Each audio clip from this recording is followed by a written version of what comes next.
தேவனுக்கே மகிமை உண்டாவதாக. உங்கள் வாழ்க்கையில் பலவிதமான துன்பத்தோடு இருக்கீங்களா? சொல்ல முடியாத பிரச்சனையோடு இருக்கீங்களா? இல்லை உங்களுடைய இருதயத்துக்குள்ள அதிகமான துக்கம் இருக்கிறதா, பாரம் இருக்கிறதா, கவலை இருக்குதா?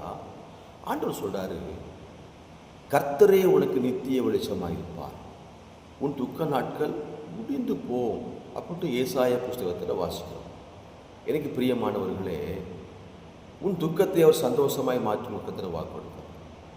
அண்ணா தேவ சமூகத்தில் போய் துக்கத்தோடு கடந்து போனா, ஆனால் வெளியே வரும்போது பாருங்கள், அவள் சந்தோஷமாக வரதை பார்க்க முடியும். எனக்கு பிரியமானவர்களே, உங்கள் துக்கத்தையும் ஆண்டவர் சந்தோஷமாய் மாற்றுவார். நீங்கள் பயப்படாதீங்க, கலங்காதீங்க.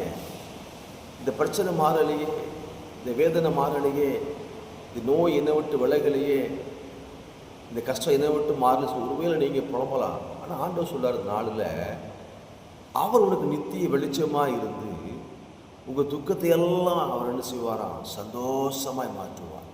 இந்த நாளில் இந்த வார்த்தை இருக்கிற ஒவ்வொரு பிள்ளைகளுக்கும் துக்க நாட்கள் முடிந்து போகும். உனக்கு வேண்டிய சமாதானத்தையும் ஆறுதலையும் உனக்கும் தந்து உன் குடும்பத்துக்கு தந்து அந்த கர்த்தரை நடத்துவாராக. கர்த்தர் யாவரையும் உங்களை ஆசீர்வதிப்பாராக. ஆமென்.